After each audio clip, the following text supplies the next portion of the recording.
नमस्कार साथियों, एक बार फिर आप सभी का स्वागत है मेरे YouTube चैनल विनोद चेजारा पर। साथियों, जैसा कि आप जानते हैं, प्रथम टेस्ट, द्वितीय टेस्ट और अर्धवार्षिक परीक्षा के अंकों की जो फीडिंग का कार्य है, इसका मॉड्यूल विद्यालय की शाला दर्पण पर अभी कुछ दिन पहले प्रारंभ कर दिया गया था और अब यह स्टाफ विंडो पर भी प्रारंभ कर दिया गया है, ताकि सभी जो क्लास टीचर है अपनी अपनी कक्षा के अंकों की जो फीडिंग है वो अपनी स्टाफ विंडो से कर दे। तो साथियों, आज के इस वीडियो में हम स्टाफ विंडो से अंकों की फीडिंग कैसे करें इसके बारे में जानेंगे। इसके लिए हम चलते हैं हमारी स्टाफ विंडो पर। स्टाफ विंडो पर आने के बाद हमें यहाँ जाना है 3 लाइन में और यहाँ हमें जो ऑप्शन है वो फॉर्म्स के नीचे मिलेगा। यहाँ हम इसे एक बार जो पोर्ट्रेट मोड है उसमें कर लेते हैं और यहाँ आपको फॉर्म्स के नीचे एक नया ऑप्शन मिलेगा रिजल्ट एंट्री का, और यहाँ जब क्लिक करेंगे तो असेसमेंट एग्ज़ाम एंट्री 2022-23 इस पर क्लिक करें। क्लिक करने के बाद यहाँ assessment and exam marks entry 2022-23 में आपको एक नोट दिया गया है कि यदि विद्यार्थी एब्सेंट है तो -1 और अगर मेडिकल पे है तो -2 या डैश जो भी है -2 आप प्रविष्ट करें।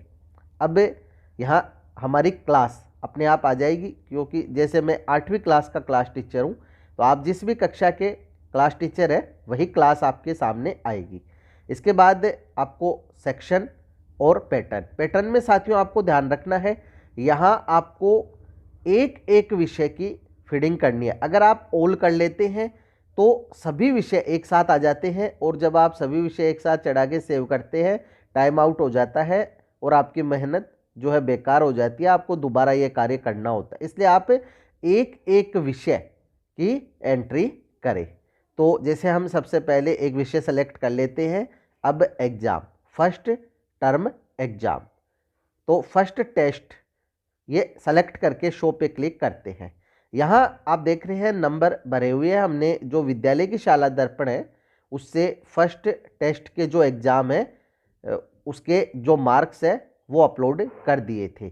इसको एक बार सेव ऑल वापस कर देते हैं और क्लोज कर देते। अब हम यहाँ जो है फर्स्ट टेस्ट है 10 नंबर का है।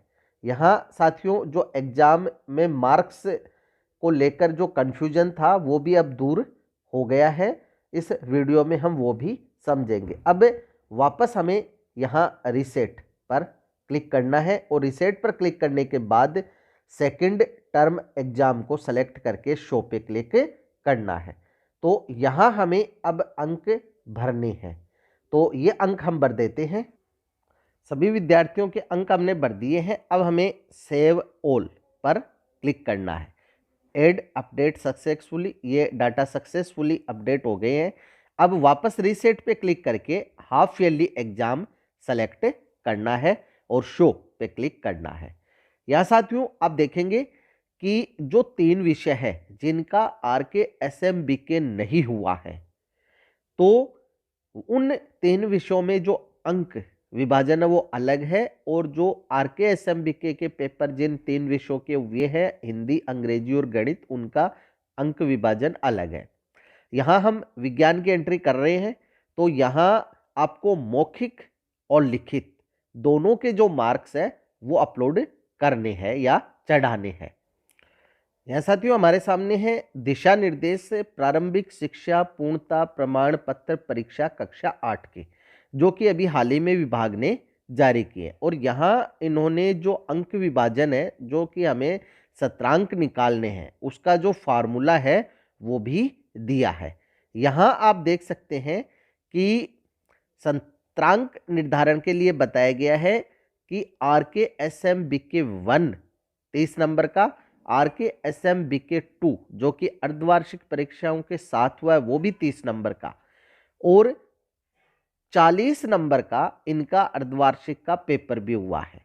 तो यहाँ RKSMB के 2 या अर्धवार्षिक जो परीक्षा है टोटल 70 नंबर की हो जाएगी और इन दोनों का योग है वो 100 हो जाएगा और इस 100 का 80% हमें निकालना है और ये 80% है, इसमें प्रथम परक के 10 और द्वितीय परक के 10 नंबर जोड़ के वापस इसको 100 करना है और इस 100 का हमें 15% निकालना है और 15 नंबर यहाँ आएंगे, 5 उपस्थिति के हैं तो टोटल 20 सत्रांक हो जाएगा। अब शेष जो विषय है उसमें हम देखते हैं कि प्रथम परक 10 का, द्वितीय परक 10 का, अर्धवार्षिक परीक्षा 70 नंबर की। तृतीय टेस्ट की जगह इस बार नो बैक डे की गतिविधियां शामिल की गई है तो ये 10 नंबर की है।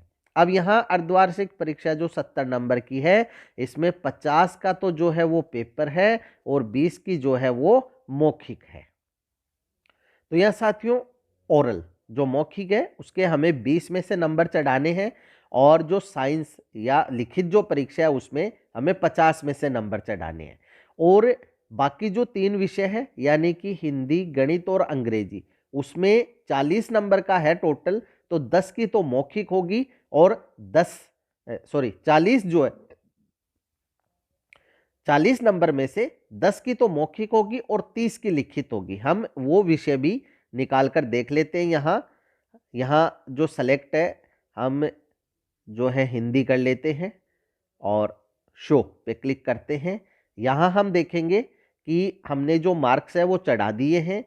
हिंदी टोटल जो 40 नंबर है 40 में से 10 की तो मौखिक और 30 जो लिखित के हैं उसमें से नंबर हमने हाफ ईयरली के चढ़ा दिए हैं। ये विद्यालय की शाला दर्पण से हमने कार्य कर दिया था।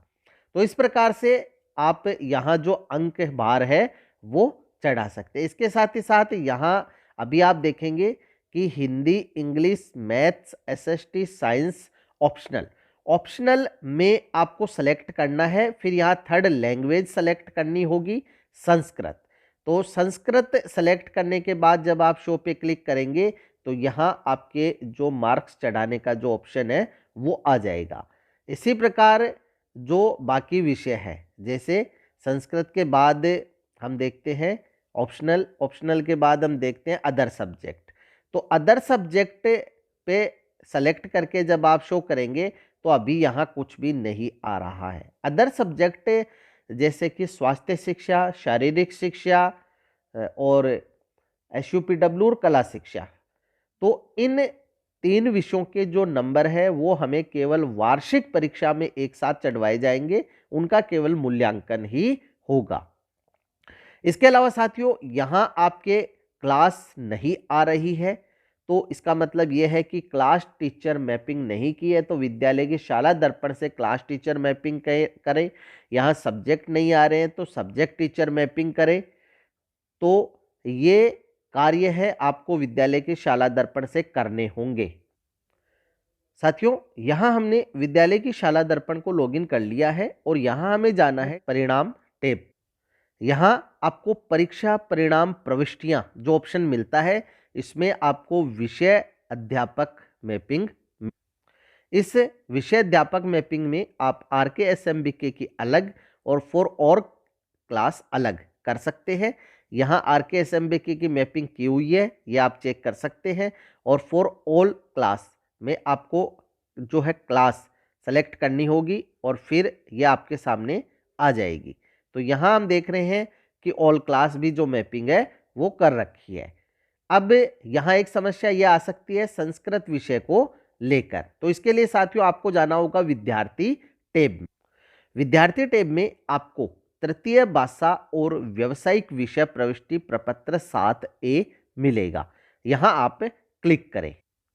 अब इसमें आपको सेशन सेलेक्ट करना है, क्लास सेलेक्ट करनी है और सेक्शन सेलेक्ट करना है। कर लें कि सभी जो विद्यार्थी है उनके सामने जो तृतीय भाषा का जो विषय है वो आ रहा हो।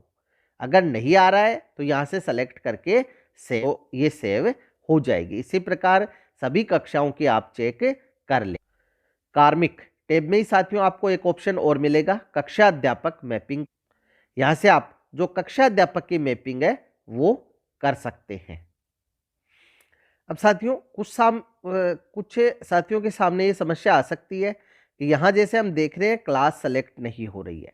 अब चूंकि ये जो हमने स्टाफ विंडो ओपन की है, ये जो क्लास टीचर है पहली दूसरी क्लास के क्लास टीचर है, जबकि ये जो मैपिंग है हमें जो मार्क्स की करनी है कक्षा 3 से 8, जिसमें भी कक्षा 6, 7, 8 में ही मार्क्स है, कक्षा 3, 4, 5 में SA1, SA2, SA3 होंगे। तो जो 6, 7, 8 के क्लास टीचर हैं उनके तो क्लास ओपन हो रही है, लेकिन जो 1 से 5 तक के क्लास टीचर हैं उनके क्लास ओपन नहीं हो रही है। इसके लिए आप थोड़ा सा वेट करें, आपके SA1 की हो सकता है फीडिंग का ऑप्शन है यहाँ चालू हो जाए। तो इसी प्रकार से साथियों आपको स्टाफ विंडो से टेस्ट और अर्धवार्षिक परीक्षा के अंकों की फीडिंग करनी है। ये कार्य आप जल्दी से जल्दी कर लें ताकि अगली होने वाली पीटीएम में आप ये रिकॉर्ड भी जो अभिभावक है उनके साथ साझा कर सके। अंकों की फीडिंग से पहले आपको कक्षा अध्यापक मैपिंग, विषयाध्यापक मैपिंग और जो तृतीय भाषा विषय है उसकी मैपिंग का एक बार चेक कर लेना है यदि आपके कोई समस्या आए। इसके अलावा यदि विद्यार्थियों की संख्या आपके पूरी नहीं आए तो आप परिणाम टैब से ही रीसेट रिजल्ट डाटा जो ऑप्शन है उससे इसे रीसेट करें तो सभी जो विद्यार्थी हैं आपके सामने आ जाएंगे। फिर भी यदि कोई समस्या हो तो कमेंट बॉक्स में कमेंट अवश्य करें, आपकी समस्या का निश्चित ही समाधान किया जाएगा। वीडियो यदि अच्छा लगे तो लाइक करें, शेयर करें, सब्सक्राइब करें और बेल आइकॉन को टिक करें ताकि नए वीडियो की जो नोटिफिकेशन है वो आपको तुरंत मिल सके। इसी के साथ आप सभी का बहुत बहुत धन्यवाद और मिलेंगे अगले वीडियो में।